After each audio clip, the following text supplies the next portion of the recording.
नमस्कार. आज आपण भारतीय संविधानातल्या एका अशा कलमावर बोलणार आहोत ज्याने एका झटक्यात समाजातला एक मोठा भेदभावाचा प्रकारच संपवून टाकला. हे कलम आहे कलम 18. बरं, कधी विचार केलाय का की आपल्या आजोबा पणजोबांच्या काळात सर, राव बहादूर, राजा अशा पदव्या सर्रास वापरल्या जायच्या, पण आज त्या कुठे गेल्या? अचानक असं काय झालं की या सगळ्या पदव्या जणू गायबच झाल्या? आणि ह्याचं उत्तर शोधण्यासाठी आपल्याला थोडं इतिहासात मागे जावं लागेल. तेव्हाच कळेल की कलम 18ची गरज का भासली. तर बघा, ब्रिटिश काळात सर, राजा, राव बहादूर यांसारख्या पदव्या म्हणजे फक्त सन्मान नव्हता. अहो, ती एक पद्धत होती. ब्रिटिशांनी आपल्या सोयीनुसार एक उच्चभ्रू वर्ग तयार केला होता आणि या पदव्यांच्या माध्यमातनं ते समाजावर नियंत्रण ठेवत होते. एक प्रकारची फूट पाडण्याची खेळीच होती ही. आणि मग बघा, काळ कसा बदलला. ब्रिटिश राजवटीत पदव्या वापरून विषमता पसरवली गेली, पण 1947 मध्ये स्वातंत्र्य मिळालं आणि एका नव्या भारताची चर्चा सुरू झाली. आणि अखेरीस 1950 मध्ये जेव्हा आपलं संविधान लागू झालं, तेव्हा या जुन्या वंशपरंपरागत पदव्या कायमच्या रद्द करण्यात आल्या. हा एक खूप मोठा बदल होता. आपल्या संविधान निर्मात्यांना, विशेषतः डॉक्टर बाबासाहेब आंबेडकरांना हे पक्क माहीत होतं. त्यांचं म्हणणं होतं की ह्या पदव्या म्हणजे लोकशाहीच्या मूळ विचारावरच घाला घालण्यासारखं आहे. कारण लोकशाहीत सगळे नागरिक समान असतात, कुणी जन्माने मोठा किंवा छोटा नसतो. आणि याच विचारातून जन्माला आलं एक ठोस उत्तर, एक कायदा. तो म्हणजे कलम 18.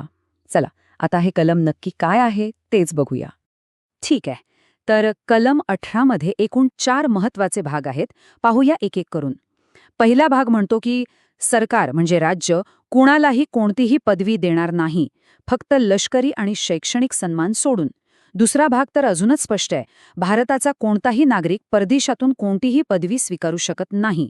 तिसरा आणि चौथा भाग परदेशी नागरिक आणि भेटवस्तूंबद्दल आहे, जिथे राष्ट्रपतींच्या परवानगीची अट ठेवली आहे. म्हणजे चारही बाजूनी ही जुनी व्यवस्था बंद करण्यात आली. पण थांबा, इथे पदवी म्हणजे नक्की काय हे समजून घेणं खूप इंटरेस्टिंग आहे. संविधानाच्या नजरेत पदवी म्हणजे अशी उपाधी जी जन्माने किंवा वंश परंपरेने मिळते, जसं की महाराजा किंवा नवाब. यात तुमच्या कर्तृत्वाचा काहीही संबंध नसतो. आणि म्हणूनच संविधानाने काही गोष्टींना यातून वगळलं आहे, जसं की लष्करी शौर्यासाठी दिलेलं परमवीर चक्र किंवा शिक्षणात मिळवलेली PhD. कारण हे सन्मान कर्तृत्वाने मिळवलेले आहेत, वारसा हक्काने नाही. हाच तो महत्वाचा फरक आहे. ठीक आहे, इथपर्यंत सगळं स्पष्ट आहे. पण मग एक नवीनच प्रश्न समोर आला. जर सरकार पदव्या देऊ शकत नाही, तर मग भारतरत्न, पद्मविभूषण यांसारख्या पुरस्कारांचं काय? त्यासुद्धा पदव्याच आहेत का? आणि याच प्रश्नामुळे प्रकरण थेट सर्वोच्च न्यायालयात पोचलं. 1996 सालचा तो प्रसिद्ध खटला होता, बालाजी राघवन विरुद्ध भारतीय संघ. न्यायालयात दोन्ही बाजूंकडून जोरदार युक्तिवाद झाले. एका बाजूचं म्हणणं होतं की ह्या पुरस्कारांमुळे समाजात पुन्हा एक नवा उच्चभ्रू वर्ग तयार होतोय, जे समानतेच्या विरोधात आहे. तर दुसऱ्या बाजूचं म्हणणं होतं की नाही, हे पुरस्कार वारसा हक्काने मिळत नाहीत, ते तर देशासाठी केलेल्या एक्स्ट्रॉर्डिनरी कामाची एक पोचपावती आहे, एक सन्मान आहे. आणि मग सर्वोच्च न्यायालयाने आपला ऐतिहासिक निकाल दिला. कोर्टाने स्पष्ट केलं की राष्ट्रीय पुरस्कार हे पदवी या वर्गात येत नाहीत, ते केवळ गुणवत्तेचा सन्मान आहेत. त्यामुळे ते पूर्णपणे घटनात्मक आहेत. खूप मोठा निर्णय होता हा. चला, म्हणजे पुरस्कार वैध ठरले. पण मग लगेच दुसरा प्रश्न आला. ठीक आहे, पुरस्कार मिळाला, पण तो नावाच्या आधी किंवा मागे लावता येतो का? म्हणजे पद्मश्री डॉक्टर अजित असं म्हणता येईल का? यावरही न्यायालयाने आपली भूमिका एकदम स्पष्ट केली. निकाल असा होता की नाही, तुम्ही पुरस्कार स्वीकारू शकता, तो तुमचा सन्मान आहे, पण त्याचा वापर नावाच्या आधी किंवा मागे एखाद्या पदवीसारखा करणं हे कलम 18चं उल्लंघन मानलं जाईल. म्हणजे पुरस्कार आहे, पदवी नाही. मग आता आजच्या काळात याचा अर्थ काय? आपल्या रोजच्या जीवनात काय चालतं आणि काय नाही? चला तेच समजून घेऊया. हे अगदी सोपं आहे. बघा, डॉक्टर विक्रम साराभाई असं म्हणणं पूर्णपणे योग्य आहे, कारण डॉक्टर ही एक शैक्षणिक पदवी आहे. तसंच लेफ्टनंट जनरल के सिंग PVC हे सुद्धा बरोबर आहे, कारण तो लष्करी सन्मान आहे.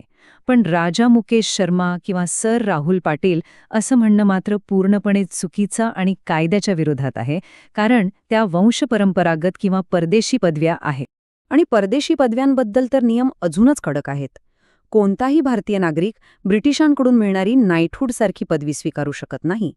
हो, पण एखादा परदेशी पुरस्कार स्वीकारायचा असेल तर त्यासाठी भारताच्या राष्ट्रपतींची परवानगी लागते. जसं की सत्यजित रे यांना 1992 मध्ये मानद ऑस्कर स्वीकारण्यासाठी खास परवानगी देण्यात आली होती. यातून हेच दिसतं की देशाची सार्वभौमत्व आणि समानतेचं तत्त्व सर्वात महत्त्वाचं आहे. तर मग कलम 18 आजही इतकं महत्त्वाचं का आहे? कारण सोपं आहे. हे कलम जन्मावर आधारित सगळे विशेषाधिकार संपवतं. ते प्रत्येक नागरिकाला समान दर्जा देतं आणि आपली राष्ट्रीय ओळख मजबूत करतं. हे आपल्या लोकशाहीचा एक महत्त्वाचा आधारस्तंभ आहे. थोडक्यात सांगायचं तर कलम 18चा आत्मा एकाच वाक्यात आहे: सर्वांसाठी समान प्रतिष्ठा, पण कुणालाही पदवी नाही. त्या काळात हा खरोखरच एक क्रांतिकारी विचार होता. पण जाता जाता एक विचार मनात येतो. आजचं जग सोशल मीडिया, फॉलोअर्स आणि सेलिब्रिटी कल्चरचं आहे. इथे सुद्धा एका नव्या प्रकारची पदवी तयार होत आहे का? मग अशा काळात कलम 18ने दिलेली समानतेची मूळ भावना आपण कशी जपणार? हा प्रश्न नक्कीच विचार करायला लावणार आहे.